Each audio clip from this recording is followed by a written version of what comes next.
நாங்கள் இன்று மைக்ரோபயாலஜி பாடத்தை தொடருவோம். பிரயோகங்கள்.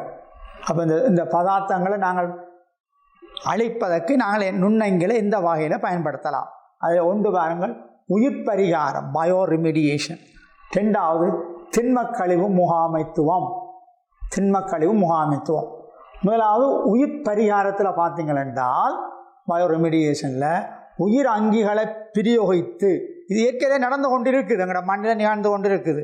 மண்ணில் இருக்கின்ற நுண்ணங்கிகள் எங்களோட மண்ணில் காணப்படுற சேதன பதார்த்தங்களை பிரிந்தழிய செய்து கொண்டு இருக்குது. ஆனால் சில மாசுக்களை அந்த நுண்ணங்கிலால் அகற்றும் அல்லது பிரியடைய செய்யும் அல்லது நச்சுத்தன்மை நீக்கும் ஒரு தொழில்நுட்பம். ஏனென்றால் இவற்றை நச்சுக்கள் மண்ணில் உயிர் பரிகார செயற்பாடுகள் இயற்கையாகவே நடந்து கொண்டிருக்கு. அளவுக்கு அதிகமாக சேரும் பொழுது மாசடைந்த பகுதிகளிலிருந்து குறிப்பிட்ட மாசாக்கிகளை நீக்குவதற்கு தெரிவு செய்யப்பட்ட தன்மைகளை கொண்ட நுண்ணங்கிகள் அல்லது தெரிவு செய்யப்பட்ட தன்மை கொண்ட புறப்புரிமை ரீதியில் மாற்றியமைக்கப்பட்ட நுண்ணங்கிகள் பயன்படுத்தப்படும். சூழலை நாங்கள் சுகாதாரமாக மாற்றுதல், மனிதன் ஆரோக்கியமாக வாழ்வதற்கு அங்கே நச்சுத்தன்மையான மாசாக்கிகளை நச்சற்ற பதார்த்தமாக கார்பன் டை ஆக்சைடு நீராக மாற்றுவதற்கு இந்த நுண்ணங்கிகள் பயன்படுத்தப்படுகிறது. தற்போது உயிர் பரிகாரம் பாருங்கள், முக்கியமாக இந்த எண்ணெய் சிதறல்கள் சொன்னோம்னா சும்மா மேலோட்டமாக சொல்லி போட்டு விட்டுட்டோம். எண்ணெய் சிதறல் எங்கே ஏற்படும் என்று சொன்னால் கடலுக்குள்ள பெரிய எண்ணெய் தாங்கி கப்பல்கள் வருகிற பொழுது சில எண்ணெய் தாங்கி கப்பல்கள் உடைஞ்சு போகுது. எண்ணெய் ஏற்றி கொண்டு வரும் பொழுது ஒரு வல்லரசு நாட்டின் எண்ணெய் தாங்கி கப்பல்னா இந்த பெருசாக இருக்குமென்று கற்பனை பண்ணி பாருங்கள். துறைமுகங்கள் எண்ணெய் இறக்கிறார்கள், ஏற்றுகிறார்கள். இன்னொரு இடத்து அங்கே எண்ணெய் சிந்துகிறது. அப்போ நீர் மேற்பரப்பில் எண்ணெய் படலம் காணப்படுது. ரஷ்யாவினுடைய எண்ணெய் தாங்கி கப்பல் உடைந்த பொழுது 10 மைல் சுற்றாடலுக்கு அந்த எண்ணெய் பரவலடைந்தான். அந்த நீர் மேற்பரப்பில் இருந்த பிராந்தன்கள், நுண் அல்காக்கள், நுண் விலங்குகள் பாதிப்படைஞ்சது. அவற்றை உணவாக உட்கொள்ளுகின்ற மீன் வகைகள் பாதிப்படைஞ்சது. அந்த மீனின் உடலில் இந்த எண்ணெய்கள் செறிவடைந்தது. இதனால் அவற்றினுடைய சுவை மாறுபோனது. நுகர்வோர் பாதிக்கப்பட்டனர். கடலுக்குள்ள மூழ்கி மீன் பிடிக்கின்ற பறவை கண்ட இறகுல இந்த எண்ணெய் படலம் படிந்து இறகுகள் உதிர்ந்து பறவைகள் உயிரிழக்க தொடங்கியது. இப்படி நிறைய விளைவுகள் அங்கே ஏற்பட்டது. அப்போ அந்த எண்ணெய்களை, அந்த கழிவு எண்ணெய்களை இப்பொழுது அழிப்பதற்கு அந்த எண்ணெயிலே வாழுகின்ற நுண்ணங்கிலை கண்டுபிடித்து விட்டார்கள். அப்போ எண்ணெய் அந்த நுண்ணங்கிலை விசுறுவதன் மூலம் அந்த எண்ணெய் படலம் இலகுவாக அழிக்கப்பட்டது. பாருங்கள், எண்ணெய் சிதறல்கள், நச்சு லோக கழிவுகள் உங்களுக்கு தெரியும். இந்த அணுக்குண்டு பரிசோதனை, கதிர்வீச்சுடைய மூலகங்கள், இவற்றை நச்சுத்தன்மையற்றதாக்கு பாருங்கள். அபாயகரமான சேதன கழிவுகள், வைத்தியசாலை கழிவுகள் அபாயகரமானது, மருந்து கழிவுகள் அபாயகரமானது போன்றவற்றை கொண்ட தரக்கு நீர் இவ்வாறு பரிகரிக்கப்படுகிறது. சரியா? உணவு பதப்படுத்தல் தொகுதிகள், உணவு தொழிற்சாலைகள், அந்த இடங்களில் உணவு பதப்படுத்தி பயன்படுத்தப்பட்டு வெளியேறுகின்ற நீர் ரசாயன பொறித்தொகுதிகளில் இருந்து வரும் கழிவு நீரை பிரிந்தடைய செய்வதற்கு பயன்படுத்தப்படுகிறது.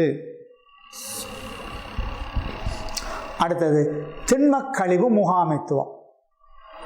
இது நாங்கள் பார்த்திருக்கிறீர்கள். திண்மமான நிலையில் வீடுகளிலிருந்து வெளியேறும் கழிவுகளின் தேக்கம்,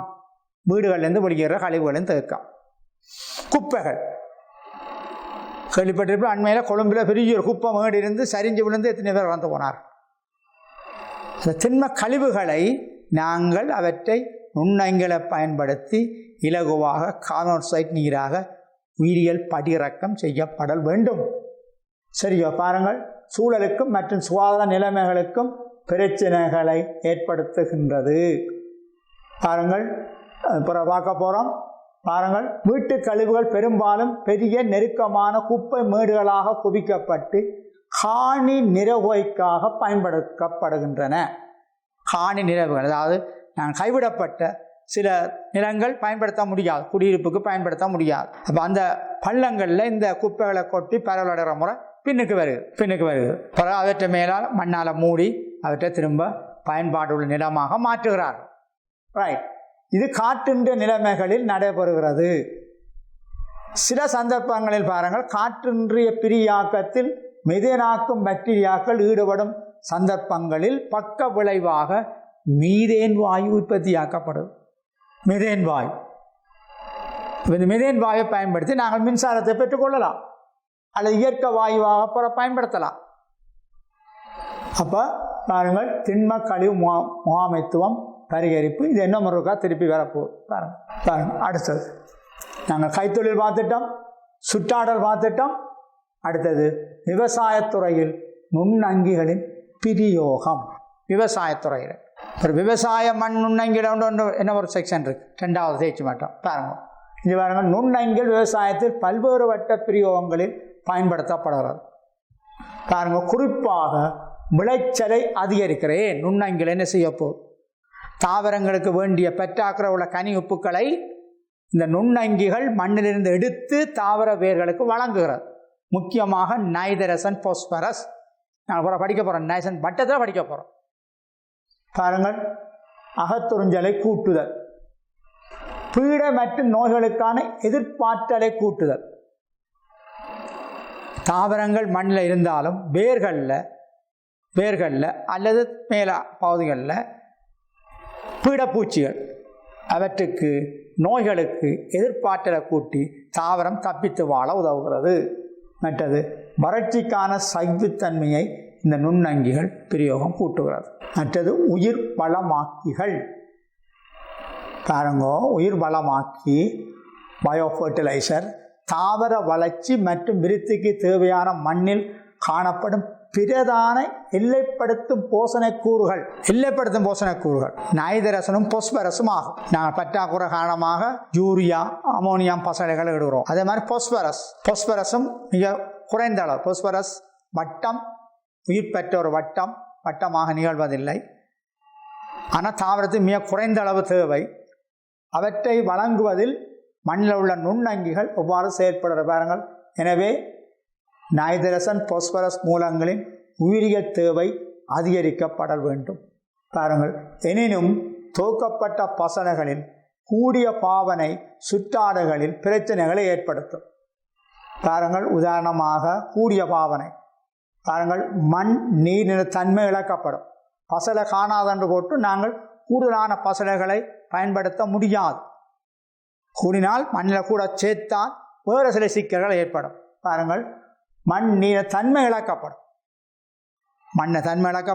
மண்ணில் உள்ள நுண்ணங்கிகள் அழிவடையும், நிலத்தடி நீரை சென்றடையும்.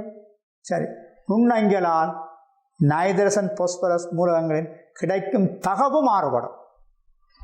ஒரு குறிப்பிட்ட வீதத்தில் இருந்தால் தான் தாவரங்கள் அவற்றை பெற்றுக்கொள்ளக்கூடியதாக இருக்கும். பாருங்க, பொஸ்பேட்டினை கரையை செய்யும் பாக்டீரியா மற்றும் வேர்பூஞ்சன கூட்டம். பாருங்கள், பொஸ்பேட் ஒரு முக்கியமான மூலகம். கனிப்பொருள் வட்டத்தில் சுழற்சிக்கு உள்ளாவதில்லை. ஆனால் மண்ணோட பாஸ்பரஸை கரைத்து தாவரங்களுக்கு வழங்குவதில் இந்த நுண்ணங்கிகள் வேர்பூஞ்சன கூட்டம் உதவுகிறது. பாக்டீரியா மற்றும் வேர்பூஞ்சன கூட்டம். சகல தாவர போஷண கூறுகளிலும் பாஸ்பரஸ் ஆனது பிரதான எல்லைப்படுத்தும் மூலகம். மிக குறைந்த அளவு காணப்படுது. இதனால தாவரங்கள் பாதிக்கப்படுகிறது. பாருங்கள், எந்த ஒரு மண் வகையிலும் காணப்படும் உயிரினவியலுக்குரிய கிடைக்கும் தகவுள்ள அளவானது புறக்கணிக்கத்தக்கது. ஏன் சொற்பம், ஆனால் நீ கட்டாயம் தேவை. ஏன்னா நாங்கள் படிச்சிருக்கிறோம், பாஸ்பரஸ், நீக்குளிக் அமிலத்தின் ஒரு கூறு, கலமென்சம் என்ற ஒரு கூறு, நியூக்ளியோடைட்டுகள் என்ற ஒரு கூறு இருக்கிறபடியினால் பாஸ்பரஸ் ஒரு முக்கியமான மூலகம். ஆனால் அதன் அளவு தேவை மிக சொற்பமாக உள்ளது. பாருங்கள், மண்ணிற்கு மிக குறைந்த உள்ள பாஸ்பரஸ் போதுமானதாக. பாருங்கள், மிக குறைந்த அளவு. பாருங்கள், மண்ணீர் கரைசலில் பாஸ்பரஸ் கரையின் திறன் பாஸ்பரஸ் கரைக்கும் பாக்டீரியா மற்றும் வேர்பூஞ்சன கூட்டங்களின் செயற்பாட்டால் அதிகரிக்கும். இந்த வேர்பூஞ்சங்கள் என்ன செய்யுது, மண்ணுக்குள்ள உள்ள இடைவெளி கூடாக சென்று வேர்மை செல்ல முடியாதவற்றுக்குள்ள சென்று அவற்றை கரைத்து மண்ணீர் கரைசல்ல சேர்த்து விடுவிக்கிறது. இதனால் அவற்றை தாவரங்கள் இலகுவாக பெற்றுக்கொள்ளும். தற்சமயம் வர்த்தக ரீதியில் வடிவமைக்கப்பட்ட நுண்ணுயிருக்குரிய உயிர் வளமாக்கிகள் சந்தைகளில் இப்பொழுது விற்பனைக்கு வந்துவிட்டது. 9.3 நாங்கள் பார்த்தோம் கைத்தொழில் நுண்ணங்கிகள் பற்றி பார்த்தோம். அடுத்ததாக பார்த்தோம் சுற்றாடல் நுண்ணங்கிகளை பார்த்தோம். இப்பொழுது நாங்கள் இந்த விவசாயத்தில் நுண்ணங்கின்ற பயன்பாட்டை பற்றி பார்ப்போம். முதலாவது பாருங்கள், நைதரசன் பதிக்கும் நுண்ணங்கிகள். இதுக்கு முதல்ல நாங்கள் பார்த்தோம் பொஸ்பேட் இல்லை கரை நிலைக்கு மாற்றுகிற நுண்ணங்கிகளை பற்றி பார்த்தோம். இப்போ வளிமண்டலத்தில் உங்களுக்கு தெரியும் 70% வாயு நைதரசன் வாயு. அது ஒரு சடத்துவ வாயு மாதிரி காணப்படுறது. அது நேரடியாக தாவரங்களால் பயன்பட மாட்டாது. ஆனால் தாவர வளர்ச்சிக்கு நைதரசன் மூலகம் மிக அத்தியாவசியம் என்பது நீங்கள் ஏற்கனவே சின்ன வயதில் படித்திருப்பீர்கள். அந்த வளிமண்டலத்தில் காணப்படுற நைதரசன் வாயுவை தாவரத்துக்கு பயனுள்ள நைதரசன் மூலமாக மாற்றுவதில் நுண்ணங்கிகள்லாம் ஈடுபடுகிறது. அந்த நுண்ணங்கிகள் எதென்று சொன்னால் பாக்டீரியா. அந்த பாக்டீரியாவை நாங்கள் 2 வகையாக பிரிக்கிறோம். ஒன்று சுயாதீனமாக வாழுகின்ற பாக்டீரியாக்கள் சிலது வளிமண்டல நைதரசனை தாவரங்கள் பயன்படுத்தக்கூடிய நைதரசனாக மாற்றி கொடுக்கிறது.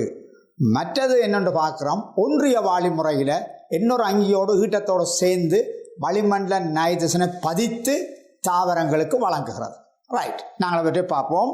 இங்கே பாருங்கள், முதலாவது பாருங்கள், வளிமண்டலத்தில் மூலக்கூட்டு நைதரசன் நுண்ணங்கிகளின் செயற்பாட்டால் கரையக்கூடிய நிலைக்கு மாற்றப்படும். கரையக்கூடிய நிலைக்கு மாற்றினால்தான் தாவரங்கிற வேர்னால அவை அகத்துறிஞ்சப்படும். இம்மாற்றப்பட்ட நைதரசனால பாருங்கள் தாவரங்களால் நேரடியாக அல்லது பொருத்தமாக கரையக்கூடிய வடிவங்களுக்கு மாற்றப்பட்டு தன்மயமாக்கப்படும். முக்கியமாக நைதரசன் முதலாவது மாற்றிட செய்யப்படுறது அமோனியமாக மாற்றிடப்படும். அந்த அமோனியம் மண்ணில் இருக்கிற மற்ற பாக்டீரியாக்களால் பார்க்க போகிறோம். நைட்ரோசோமோனஸ் நைட்ரோபாக்டர் நைட்ரைட்டாகவும் நைட்ரேட்டாகவும் மாற்றப்படும். அதில் தாவரம் அமோனியாவாகவும் அமோனியம் அயனாகவும் நைட்ரேட் அயனாகவும் வடிவில் தான் தாவரங்கள் அகத்துறிஞ்சி கொள்ளும். ரைட், பாருங்கள், ஒன்றிய வாழ்வுக்குரிய நைதரசன் பதித்தல் பாக்டீரியாவான ரைசோபியம் ஸ்பீசிஸ். இது ஏற்கனவே கேள்விப்பட்டோம், முந்தையும் சொல்லிப்பட்டோம். அவர குடும்ப தாவரத்தின் வேர்களின் கணுக்களில் வாழ்ந்து அவை அங்கே என்ன செய்து இந்த நைதரசனை பதித்து தாவரத்துக்கு அமோனியமாக வழங்குகிறது.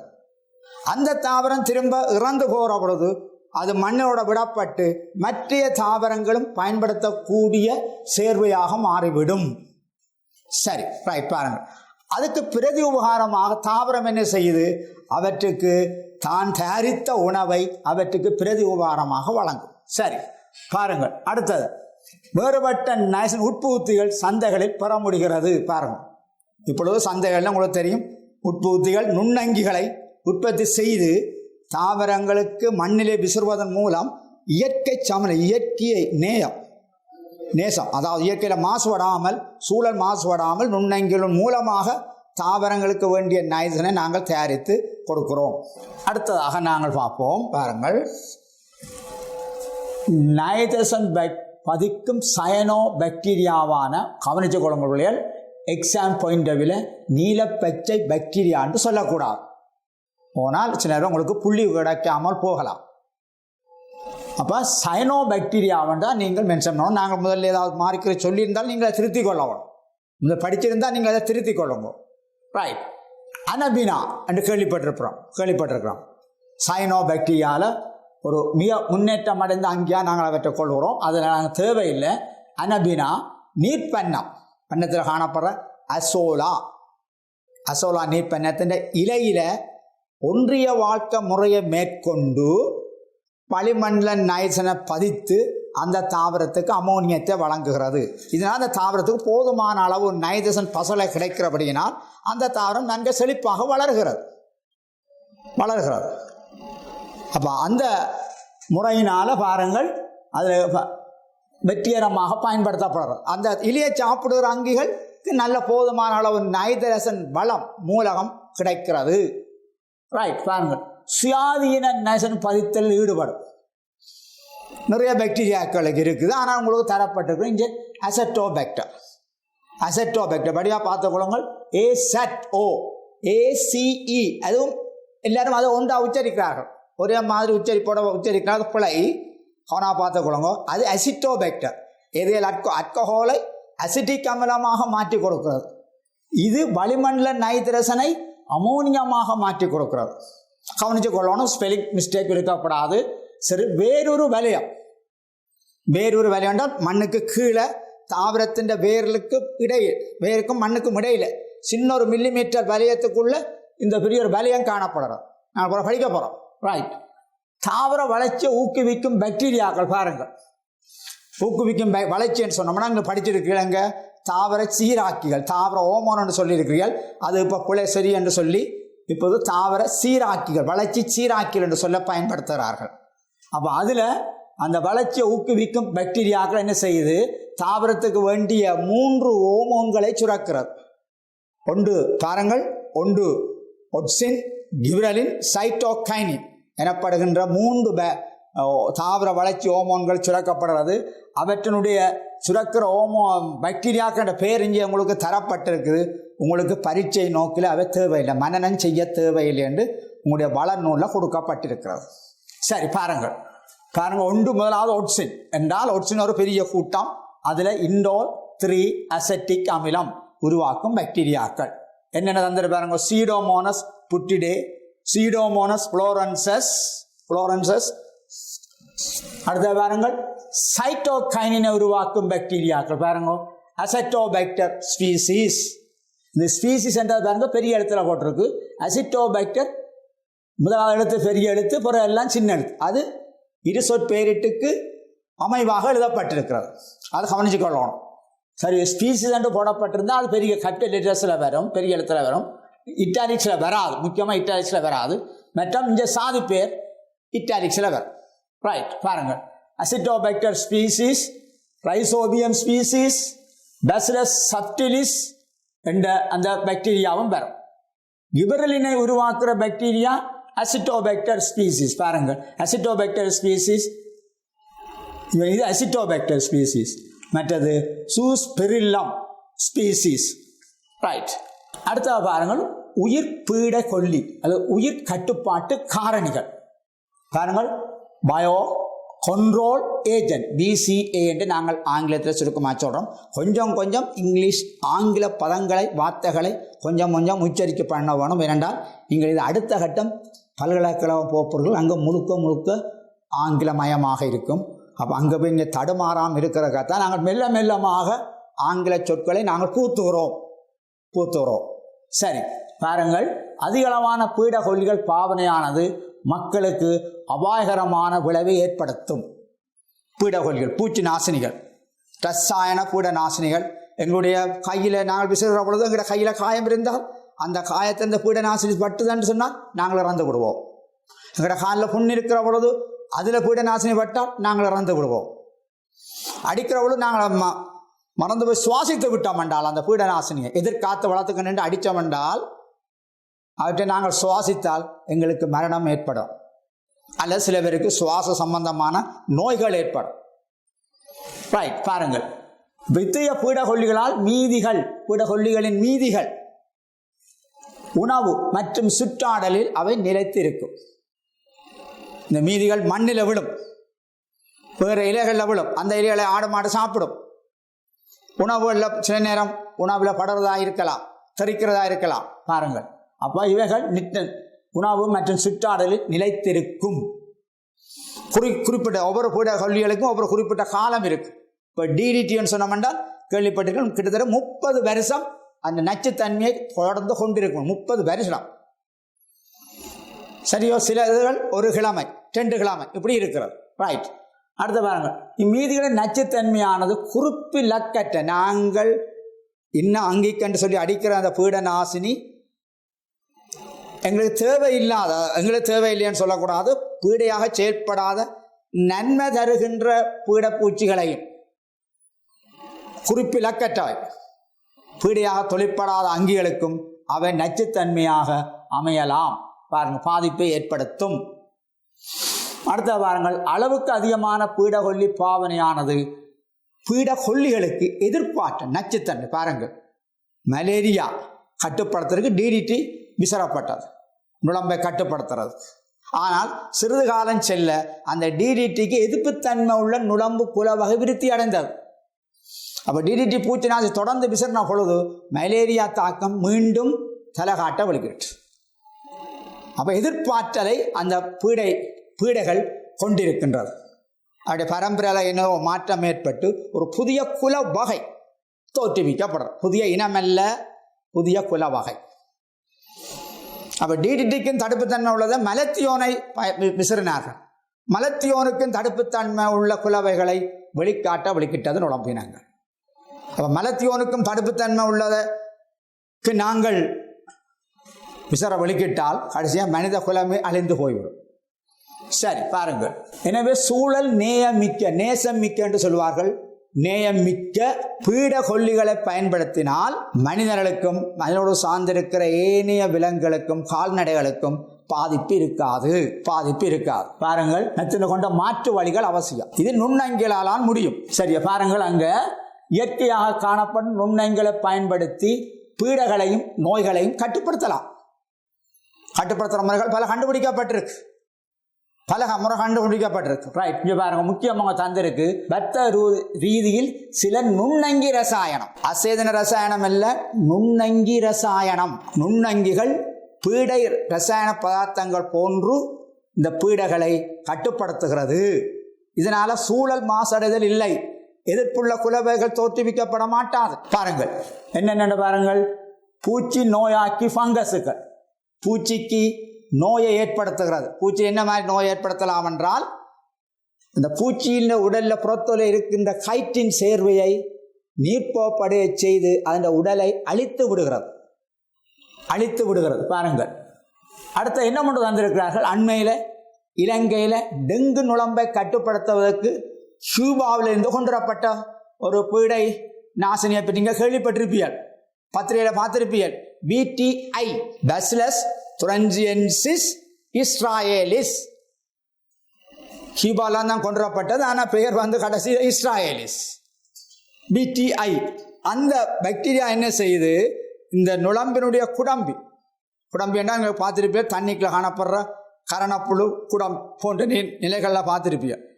அந்த உயிரினங்களில் தொற்றல் ஏற்பட்டு அவற்றின்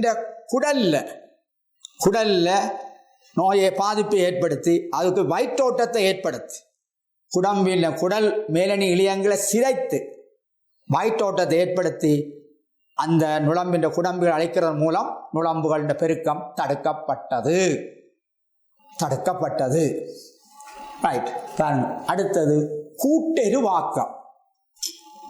இப்பொழுது நாங்கள் என்ன செய்கிறோம், காணிகள் அளவு பருமன் குறைகிறது, வீடுகள் எல்லாம் ஒரு பரப்பு 1.5 பரப்பு 2 பரப்புகளை வீட்டை கட்டுறோம். அங்கே நிற்கிற பிலா என்னுடைய இலைகளை விழுந்தால் கொண்டு ரோட்டில் கொண்டு போடுறோம், அல்லது எரிச்சு விடுகிறோம், அல்லது குப்பை லொரிக்கி ஏற்றி விடுகிறோம். இதுதான் நாங்கள் இப்பொழுது செய்கிற பணி. முந்தின காலத்தில் வீடுகள்லாம் ஒரு 10 பரப்பு காணிக்குள்ளே இருக்கும். அந்த குப்பைகளை எறிய மாட்டார்கள்.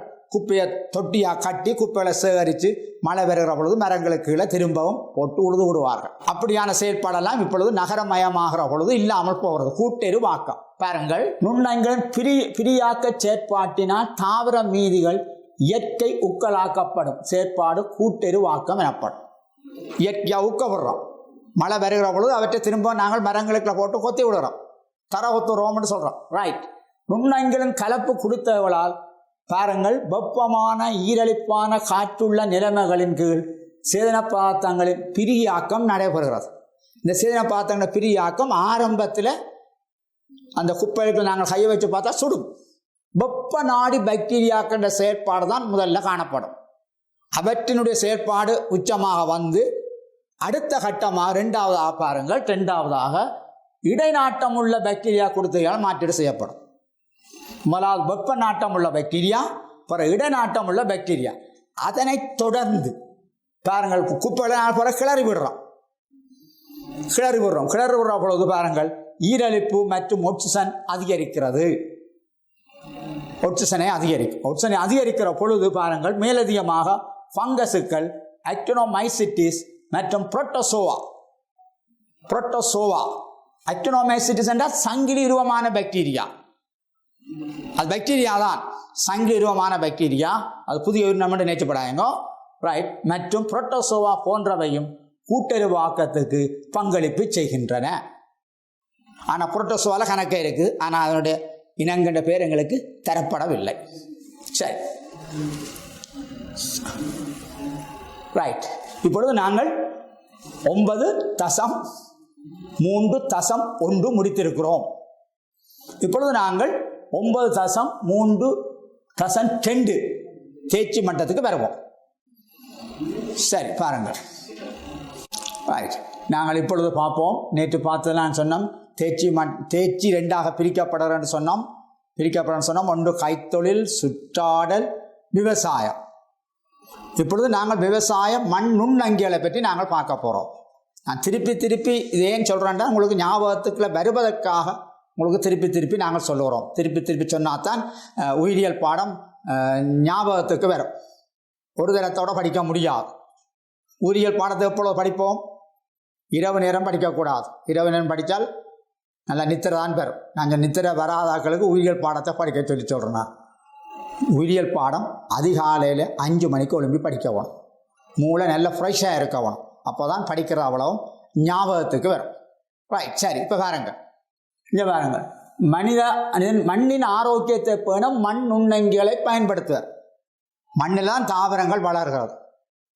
நாங்கள் மண் நுண்ணங்கிகளை பற்றி படிக்கிற பொழுது எங்களுக்கு ஒரு சின்ன ஒரு வியூகம் ஒன்று ஏற்படும். என்ன மாதிரி உயிரினங்கள் மண்ணுக்கு மேலே தாவரங்கள், விலங்குகள் நடமாடுகிறது. நீருக்குள்ளே இன்னொரு வகையான உயிரினங்கள் காணப்படுகிறது. கடலுக்குள்ள, மண்ணுக்கு கீழே, மண்ணுக்கு உள்ள நுண்ணங்கிகளின் ஆதிக்கம். பாக்டீரியா, ஃபங்கஸ் முக்கியமாக. இந்த பாக்டீரியா, ஃபங்கஸும் மண்ணில் காணப்படாவிட்டால் எங்களுக்கு மேலே உள்ள உயிரினங்கள் உயிர் வாழ முடியாது.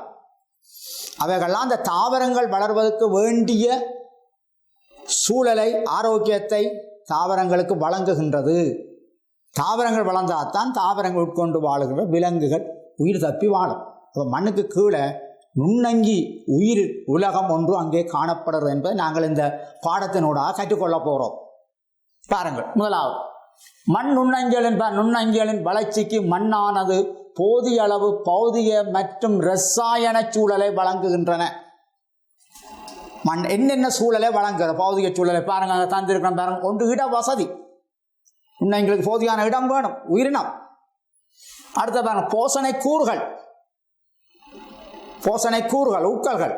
பாருங்க, அடுத்தது கனி உப்புக்கள், பிரியடைந்த சேதன பதார்த்தங்கள், நீர் மற்றும் வாயுக்கள். என்ன வாயு? ஆக்சிஜன், CO2, நைட்ரஜன் வாயுக்கள். இவ்வளவும் வழங்குகின்ற பௌதிக கூறுகள் என்று நாங்கள் இவற்றை சொல்லலாம். அது பௌதிக ரசாயன கூறுகள் என்று இவற்றை நாங்கள் சொல்லலாம். பாருங்கள், எத்துடன் அவற்றுடைய ஆழத்துடனான பரம்பல். பாருங்க, மண்ணினுள் சில சென்டிமீட்டர் ஆழத்தில் வேறுபட்ட அளவில் கிண்டி கொண்டு போனோம் என்றால் சில அதிக ஆழம் செல்ல தேவையில்லை. மேற்பரப்பு படையில தான் கூடுதலாக உட்கள் காணப்படும். மேற்பரப்பு படையில தான் அதிக அளவான நுண்ணங்கி படைகள் காணப்படும். நுண்ணங்கி முக்கியமாக பாக்டீரியா, ஃபங்கஸ். கீழே ஆழம் போக போக அதுக்கு ஒட்சன் கிடைக்காத தன்மை, உட்கள் கிடைக்காத தன்மையினால அவற்றின் எண்ணிக்கை போக குறைஞ்சு கொண்டு போகும். மிக வேகமாக வீழ்ச்சி அடையும். ஒட்சிஜன், ஈரலிப்பு, ஒளி மற்றும் போஷணை காணப்படுதலால் மண் நுண்ணங்கிகளின் பல்வகமை அதிகரித்துள்ளது. மேற்பரப்பில் தான் நுண்ணங்கி பல்வகமை அதிகம் காணப்படுகிறது. சிறிதளவு ஆழத்தோடு காணப்படும். பாருங்க, மண்ணின் மேல் சில சென்டிமீட்டர் பகுதியானது மிக அதிக அளவில், பார்த்தீங்கன்னா மிக அதிக அளவு சென்டிமீட்டர் ஆழத்தில், மீட்டர் கணக்கிலேயுமே இல்லை. பாருங்க, சென்டிமீட்டர் ஆழம் பாக்டீரியாக்கள் குடித்தொகையை கொண்டுள்ளது. அதிக அளவு பாக்டீரியாக்கள். ரைட். பாருங்கள், ஆழம் அதிகரிக்கும் போது நுண்ணங்கிகளின் எண்ணிக்கை குறைவடைகிறது. ஏன் குறைவடைகிறது? அந்த நுண்ணங்கிகளின் வளர்ச்சிக்கு தேவையான, செயல்பாட்டுக்கு தேவையான உக்கல்களும் ஒட்சிஜனும் குறைவடைகிறது. பாருங்கள், மண்வாழ் நுண்ணங்கிகளின் வளங்கள். பாருங்கள், நுண்ணங்கி பரம்பலில் பிரதானமாக காணப்படுபவை பாக்டீரியாக்கள். பாருங்கள், இதை தவிர பாருங்கள், பங்கசுக்கள், அல்காக்கள், புரோட்டோசோவாக் ஒருகல அங்கிகள், விலங்குகள் சொல்கிறோம்.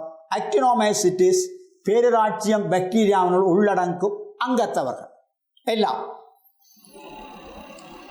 மண்ணுக்குள்ளே காணப்படுற நுண்ணங்கிகளாகும்.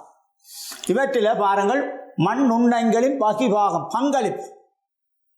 மண் நுண்ணங்கிகள் பங்களிப்பு என்ன, அந்த பங்களிப்பினால தாவரங்களுக்கு கிடைக்க போகிற நன்மைகள் என்ன பார்ப்போம். பாருங்கோ, சிக்கலான சேதன சேர்வுகளின் பிரியாக்கத்தில் பிரதான பங்கு வகிக்கிறது. அதாவது கனிப்பொருள் வட்டம், சிக்கலான சேதன பதார்த்தங்கள் பிரியடையாக விட்டால் இந்த சேதன பதார்த்தங்களால் உலகம் பெரிய மலை போல குவிந்து விடும். இவைகள் பாக்டீரியாக்களும் பங்கசுகளும் தொடர்ந்து தங்களோட பிரியாக்க செயல்பாட்டை நடத்தி கொண்டிருக்கிறபடியினால் இந்த பதார்த்தங்கள் எல்லாம் திரும்ப கனிப்பொருள் மூலகங்களாக மாற்றப்பட்டு திரும்ப கனிப்பொருள் வட்டத்தில் சுழற்சியில் தாவரங்களால் உள்ளடக்கப்பட்டு இன்னொரு சேதன பதார்த்தமாக மாற்றப்படுகிறது. அப்போ கனிப்பொருள் வட்டத்திலும் தாவரங்கள் மீண்டும் அந்த மூலகங்களை பெற்றுக்கொள்ளுகின்ற வகையிலும் இந்த பாக்டீரியா ஃபங்கஸ் மிக முக்கியமான பங்களிப்பை செய்கிறது. பாருங்கள், கனிப்பொருள் ஆக்கம், அதான் கனிப்பொருள் ஆக்கம்னு சொல்கிறோம். கார்பன் கனிப்பொருள் ஆக்கம், நைட்ரசன் கனிப்பொருள் ஆக்கம், அது அப்படி சொல்கிறதில்லை. கார்பன் வட்டம், நைட்ரசன் வட்டம் என்று நாங்கள் இவற்றை சொல்கிறோம். இப்போ கார்பன் பதார்த்தம் எப்படி இருக்க போகுது, சேதன பதார்த்தத்தின் வடிவில் இருக்க போகுது. வெல்லங்களாக, பல் சக்கரைட்டுகளாக, இரு சக்கரைட்டுகளாக காணப்படும். அவன் எல்லாத்தையும் நாங்கள் கார்போஹைட்ரேட் என்று சொல்லுவோம். அந்த கார்பனை உடைத்து அவற்றை திரும்பவும் CO2 வளிமண்டலத்துக்கு விடுவிக்கப்படுகிறது, அல்லது வெல்லங்களாக தாவரம் பாக்டீரியாக்களால் உறிஞ்சப்படுகிறது. பாருங்கள், இங்கே பாருங்கள், பாக்டீரியா ஃபங்கஸ்கள் தமது கலப்புற நொதியங்களை பயன்படுத்தி களத்துக்கு வெளியால் நொதியத்தை சுரந்து அவற்றை சமீபடைய செய்து கரையை செய்து தங்களது உடலால் மீண்டும் அவற்றை உறிஞ்சிக் கொள்ளுகிறது. உறிஞ்சி தங்களுடைய வளர்ச்சிக்கு அணுசேவை செயற்பாட்டுக்கு வேண்டிய சக்தியை அவற்றிலிருந்து பெற்றுக்கொள்கிறது.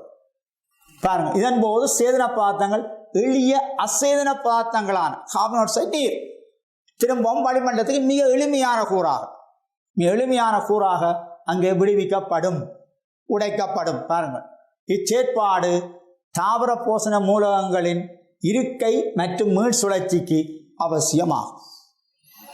இப்போ பாக்டீரியா ஃபங்கஸ் இல்லாவிட்டால் மீள் சுழற்சி நடக்காது. தட்டுப்பாடு ஏற்பட்டுரும், மூலகங்களுக்கு தட்டுப்பாடு ஏற்படும்.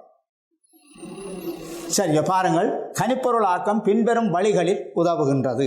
பாருங்கோ, என்னென்ன வழி என்று பாருங்கள். பூமியில் இருந்து தாவரம் மற்றும் விலங்கு மீதிகளை அகற்றுவதால் ஏனைய அங்கிகள் உயிர் வாழ வழி சமைக்கின்றது. ஏனைய அங்கிகள் அல்லாவிட்டால் சேதன பார்த்த வடிவில் இருந்தால் ஏனைய அங்கிகளுக்கு அந்த மூலகங்கள் பற்றாக்குறை ஏற்படும். அப்போ ஏனைய அங்கு உயிர் வாழ வழி சமைக்கிறது. பூமியில் மட்டுப்படுத்தப்பட்ட அளவில் தான் இந்த மூலகங்கள் காணப்படுகிறது. பூமி உருவாக இந்த மூலகங்கள்லாம் தற்சமயம் வரையும் இருக்கிறது.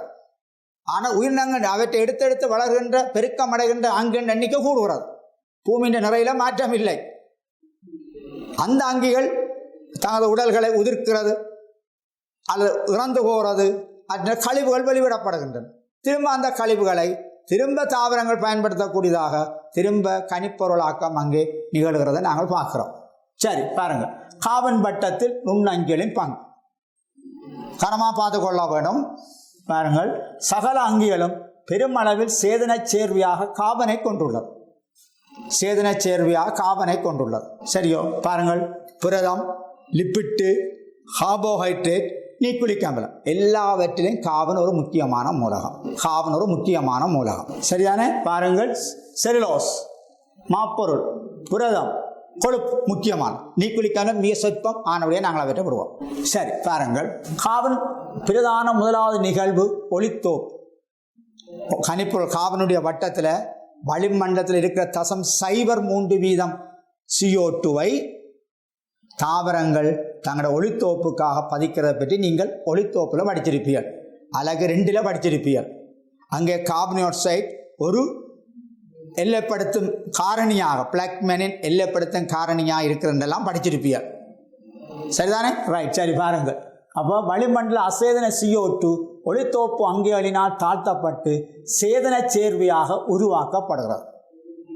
சேதன சேரு ஒளித்தோப்பில். ரைட். பாருங்கள், தாவரங்கள், சயனோபாக்டீரியாக்கள், அல்காக்கள். அது அதிகம் அல்காக்கள் எங்கே வாழுது? நீர்நிலைகளில் வாழுது. அல்காக்களை நாங்கள் கடற்புற்கள் என்று சொல்கிறோம். பாருங்கள், மற்றும் ஒளித்தோப்பு பாக்டீரியாக்கள், இவைகள் சூரிய ஒளியிலிருந்து சக்தியை பெற்று CO2 பதிக்கும். என்ன படிச்சு நாங்கள்? ஒளி தற்போசணிகள் என்று படித்தா ஞாபகம் இருக்கவன். ஒளி தற்போசணிகள் தமக்கு வேண்டிய காபனை CO2 வடிவில் பெற்றுக்கொள்கிறது. பெற்றுக்கொண்டு அவற்றை பதிக்கிறக்க வேண்டிய சக்தி சூரிய ஒளி. ஆனாலும் சில பாக்டீரியாக்கள் ரசாயன சக்தியை பயன்படுத்தி CO2 பயன்படுத்தி உணவை தயாரிக்கிற வல்லமையை கொண்டிருக்கிறது. அதுக்கு பேர் ரசாயன தற்போசணி என்று பெயர். பாருங்கள், ரசாயன புறபோசணிகளான விலங்குகள் மற்றும் புரோட்டோசோவாக்கள் தமது காபன் தேவையை பெற்றுக்கொள்வதற்கு தற்போசணிகளினால் உருவாக்கப்படும் சேதன சேர்வைகளில் தங்கியிருக்கும். எனவே நாங்கள் இவற்றை என்னென்று சொல்கிறோம்? புறபோசணி. புறபோசணி என்று நாங்கள் இவற்றை சொல்கிறோம். சரியா? பாருங்கள், தற்போசணிகளால் CO2 பதிக்கப்படும் காபனானது நான் படிச்சிருக்கிறோம். உணவு சங்கிலியில், அநேகமான உணவு சங்கிலியில் முதலாவது கொடுக்கியது தாவரங்கள், தற்போசணிகள், ஒளி தற்போசணிகள். இவற்றில் தான் உணவு சங்கிலி முக்கியமாக ஆரம்பிக்கப்படுது. பாருங்கள், உணவு சங்கிலி வழியாக தாழ் போசனை உயர் போசன மட்டத்தில் உள்ள அங்குகளுக்கு கடத்தப்படும். அதை நாங்கள் சுற்றாடல் உயிரியலில் படிச்சிருக்கிறோம். உணவு கூம்பகம், உணவு சங்கிலி என்றெல்லாம் படிச்சிருக்கிறோம். ரைட். தற்போசணி மற்றும் ரசாயன புறபோசணிகள். பாருங்கள், ரசாயன புறபோசணி பதிக்கப்பட்ட காபனின் ஒரு பகுதியை சுவாசத்தின் மூலம் CO2 வளிமண்டலத்துக்குள் விடுவிக்கின்றன. CO2 வளிமண்டலத்துக்குள் விடுவிக்கும். இப்போ நாங்கள் எல்லாம் ரசாயன புறபோசணி. நாங்கள் தாவர உணவு உட்கொள்கிறோம். தாவர உணவு உட்கொண்டு நாங்கள் திரும்ப எங்கள் உடலை கட்டி வளர்க்கிறதுக்கு ஒரு பகுதி, ரெண்டாவது பகுதி சுவாசம் சக்தியை விடுவிக்கிறது. அப்பொழுது CO2 நீரும் வெளியேறுகிறது. பாருங்கள், CO2 மீண்டும் தற்போசனுக்கு கிடைக்கக்கூடியதாக உள்ளது. சுவாசத்தின் மூலம் விடுவிக்கப்படுற CO2 தாவரங்கள் திரும்பவும் பெற்றுக்கொள்ளுகிறது. ரசாயன புறபோசணிகளில் சமிபாடு அடையாமல் இருக்கிற உணவுகள் திரும்ப மலமாக வெளியேற்றப்படுறன்னு சொல்லி கேள்விப்பட்டிருக்கிறீர்கள்.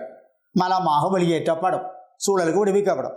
அந்த மலத்தை மண்ணில் தரையில் சூழலில் இருக்கின்ற பிரியாக்கும் பாக்டீரியாக்களினால் உடைக்கப்பட்டு திரும்பவும் அவை CO2 நீராக விடுவிக்கப்படும். பிரியாக்கம். சரி பாருங்கள், மேற்படி செயற்பாடுகள் ஒளித்தோப்பு, பிரியாக்கம், சுவாசம். இந்த செயற்பாடுகளை பாருங்கள். சுவாசம், மலநீக்கம், காபன் தவிர்ந்த எஞ்சிய காபனானது அங்குகள் இறக்கும் வரை அவற்றில் காணப்படும். அங்கிகள் பிரிகைக்கு உட்படும் போது CO2 ஆனது வளிமண்டலத்துக்கு மீளவும் செல்லும். இங்கே பாருங்கள், வெளியேற்றம் காபன் தவிர்ந்த எஞ்சிய காபனானது அங்கிகள் இறக்கும் வரை அவை அங்கில காணப்படும். அதை விட என்ன பண்ண கேள்விப்பட்டிருப்பீர்கள், அதில் சொல்லப்படவில்லை. உயிர்ச்சுவட்டாக்கம், எங்களுடைய மசகு எண்ணெய், நிலக்கரி போன்றவற்றில் நிறைய காபன் படிவு அங்கே காணப்படுது. அவை எப்போ எடுத்து நாங்கள் இருக்கிறோமோ அந்த நேரத்தில் அந்த காபன் CO2 வடிவில் பூமிக்கு விடுவிக்கப்படும். சரி பாருங்கள், முக்கியமாக நுண்ணங்கிலான பாக்டீரியாக்கள். முக்கியம் பாக்டீரியா, ஃபங்கஸ். பிரியாக்கத்தில் ஃபங்கஸின் பங்களிப்பும் ஓரளவு உண்டு. பிரதானமாக சேதன பதார்த்தங்களின் பிரியாக்கத்தில் பெரும் வகிபாகம் வகிக்கின்றன. பெரிய பங்கு மண்ணுண்ணங்கில் அங்கே ஏற்கனவே பார்த்துருக்கிறோம். பாக்டீரியா, ஃபங்கஸ், வைரஸ், அல்காக்கள், புரோட்டோசோங்கள் எல்லாம் இருக்குது. இருந்தாலும் பிரியாக்கத்தில் பங்கு பெற்றுகின்ற 2 பிரதான உயிரினம் பாக்டீரியா, ஃபங்கஸ் என்பதை நாங்கள் மறந்துவிடக்கூடாது. ரைட். பாருங்க, இதை விட என்ன ஒரு புதிய விஷயம் என்று உங்களுக்கு இந்த சிலபஸில் சேர்த்திருக்கிறார்கள். ஆழ்கடல். ஆழ்கடலுக்கு ஒட்சன் போகாது. அங்கே வாழ்கிற பாக்டீரியாக்கள் அநேகமாக காற்றின்றி வாழ் பாக்டீரியாக்கள். அந்த காற்றின்றி வாழ் பாக்டீரியாக்களால் என்ன நடக்குது? அங்கே உள்ள சேதன பதார்த்தம் கடலில் வாழ்ந்து இறந்து கீழே அடித்தளத்தில் படிந்து போன அங்கிகள், தாயற்றங்கள், அல்காக்கள், உயிரினம், விலங்குகள் என்ற உடல்கள் எல்லாம் அங்கே காற்றின்றி வாழ் பாக்டீரியாக்களினால் ஒரு வகையான பிரிந்தளிக ஆக்கத்துக்கு உட்படுகிறது. உட்பட்டு என்னத்தை உருவாக்குறது? மீதேன் வாயு. மீதேன் வாயு.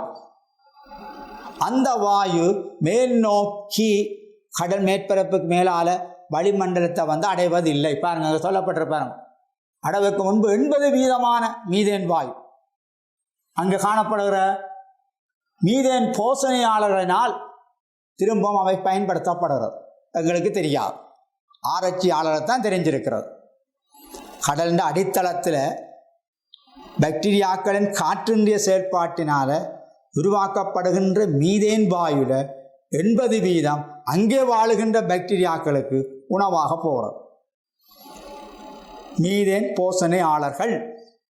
பாருங்கள், மேலே குறிப்பிட்டிருப்பினும் சமுத்திரத்தின் ஆழத்தில் காணப்படும் மெதேனாக்க பாக்டீரியானது அதிக அளவு CH4 மாறாதை திரும்ப உற்பத்தி ஆகிக்கொண்டிருக்கு. இவற்றை பயன்படுத்தி கொண்டிருந்தாலும் பயன்படுத்துகிற அளவுக்கு ஈடாக புதுசாக மீதேன் வாயு உற்பத்தியாக்கப்படுகிறது. அடுத்தது பாருங்கள், நைட்ரசன் வட்டத்தில் நுண்ணங்கிகளின் வகிபாகம். நான் சொன்ன தாவரங்களுடைய புரத உடல் முக்கியமானது. குளிய உருவில் அதிக அளவு காணப்படுற சேதன பதார்த்தம் எதுன்னு கேட்டால் நீங்கள் என்ன சொல்கிற? நீங்கள் புரதம்.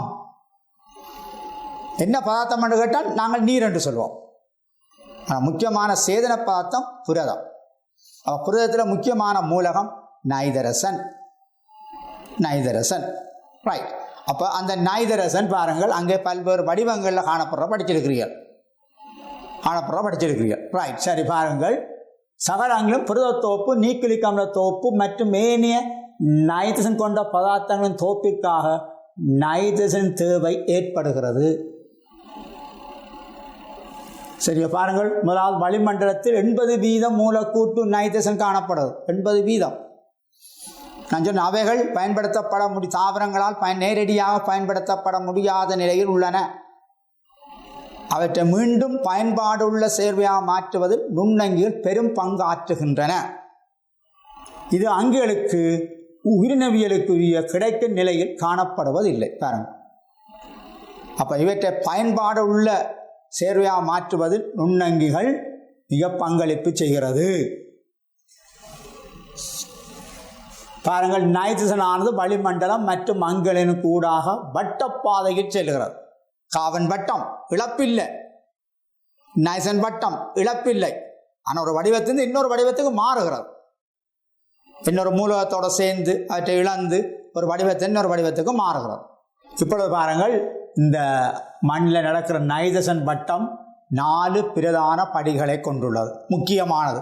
சிலர் படிச்சைக்கு கேள்விகள் கேட்கலாம். அப்படியே பாருங்கள், முதலாவது அமோனியா வாக்கம்.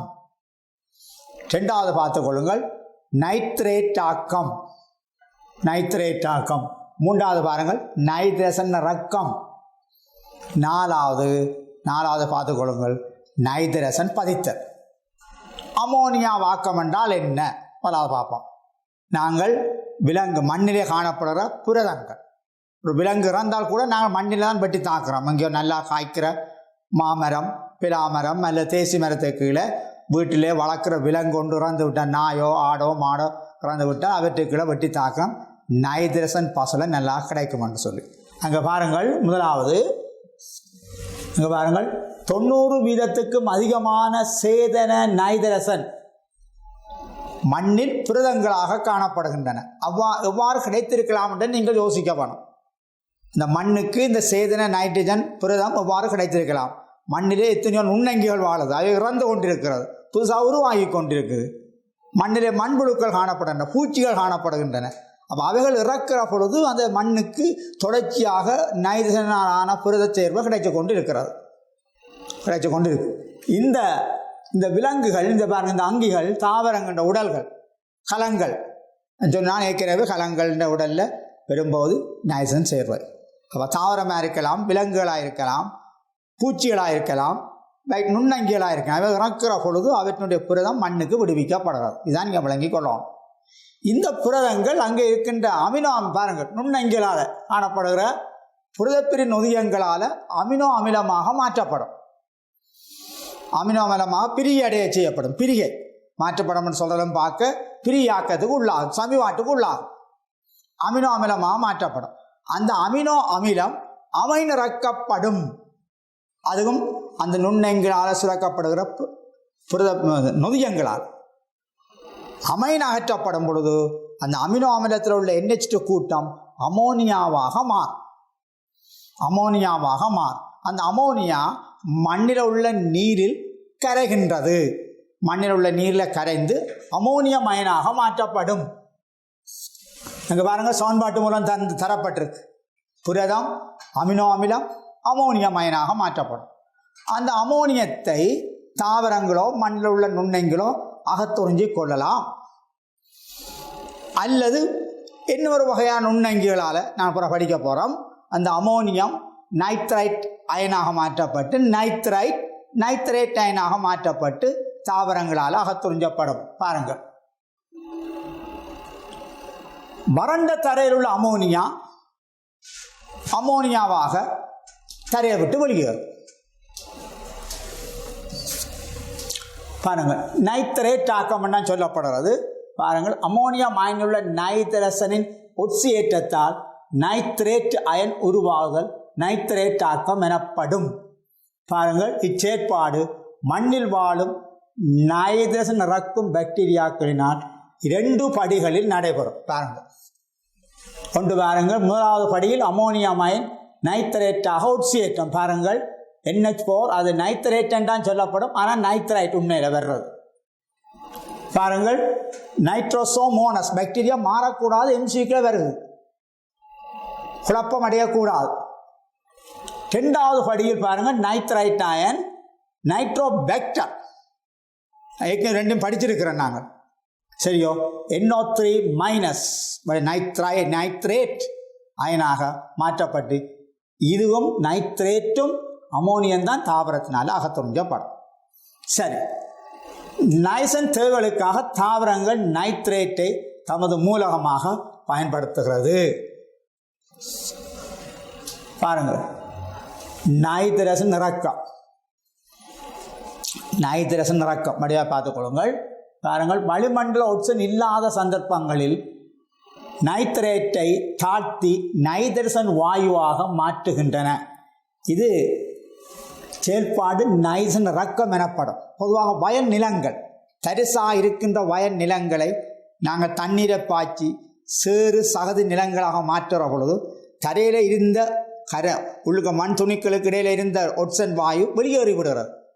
அப்போ அங்கே ஒட்சன் இல்லை. அப்போ என்ன செய்யும் என்று சொன்னால், நைட்ரசன் இறக்கும் பாக்டீரியா சீடோமோனஸ் போன்ற பாக்டீரியாக்கள் செயற்பாட்டினால் அந்த நைட்ரேட்டுகள் சுயாதீன நைட்ரசனாக N2 வாயுவாக அந்த தரையை விட்டு வெளியேறி விடுகிறது. இதை நாங்கள் நைட்ரசன் இறக்கம் என்று நாங்கள் சொல்கிறோம். பாருங்கள், நீர் தேங்கிய மண்ணில் ஒட்சனானது அளவு குறைவாக இருப்பதனால் வளமையாக நைட்ரசன் இறக்கம் நிகழும். பாருங்கள், சீடோமோனஸ் பாக்டீரியா இனங்கள் நைட்ரைட்டை மூலக்கூட்டு நைட்ரசனாக பின்வரும் படிகள் என்னென்ன பாருங்கள்: nitrate, nitrite, nitrous oxide, nitrogen gas, N2 gas வாயுவாக வெளியேறி விடுகிறது. சரி, ரைட். அடுத்தது பாருங்கள், நைட்ரசன் பதித்தல். நைட்ரசன் வாயுவானது அமோனியமாக மாற்றமடையும் செயற்பாடு நைட்ரசன் பதித்தல் எனப்படும். இந்த நைட்ரசன் பதித்தல் நாங்கள் ஏற்கனவே சொன்னப்பட்ட போது மண்ணில் வாழுகிற சுயாதீனமாக வாழுகிற பாக்டீரியாக்களால் பதிக்கப்படும், அல்லது ஒன்றிய வாழ்க்கை முறையினாலே இந்த நைட்ரசன் வாயு பதிக்கப்படுறதை பற்றி நாங்கள் ஏற்கனவே பார்த்துருக்கிறோம்.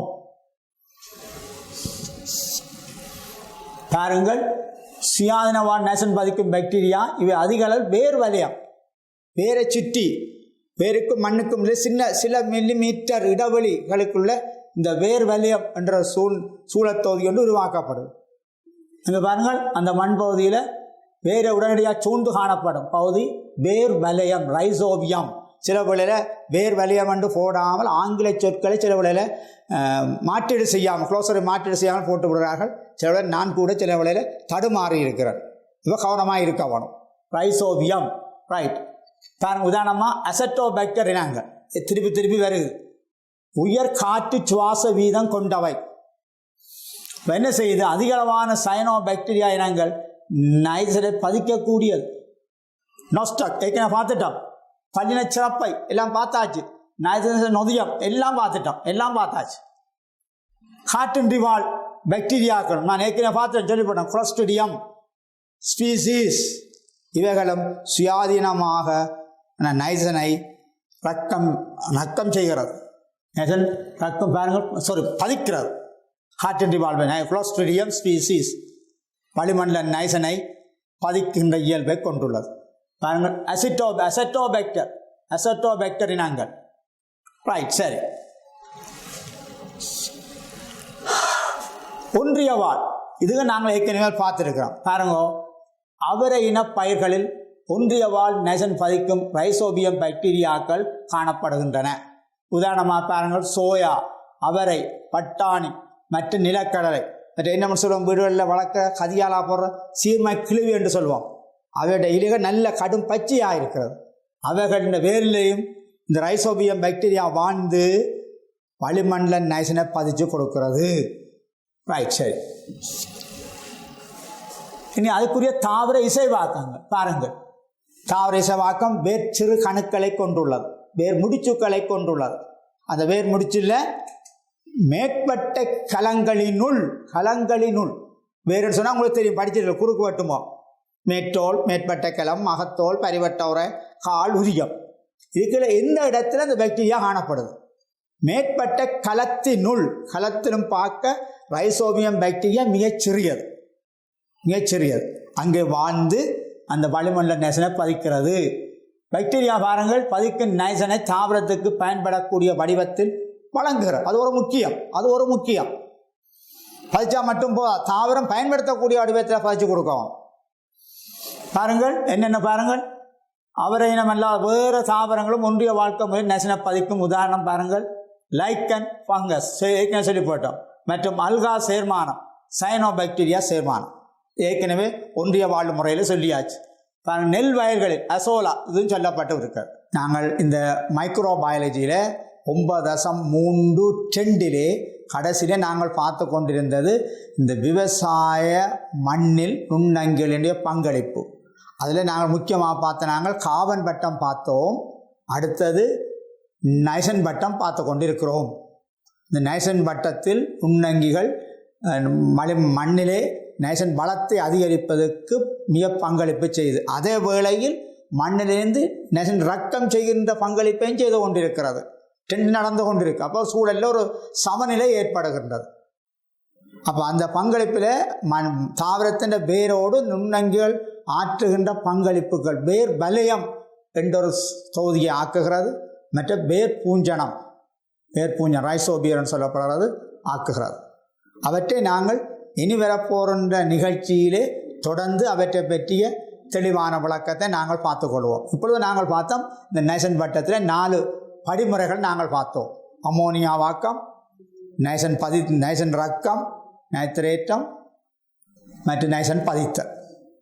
ரைட். சரி, அதுவரையிலே நான் உங்களோட அடுத்த நிகழ்ச்சியிலே தொடரும் வரை உங்களிடமிருந்து விடைபெறுகிறேன். வணக்கம்.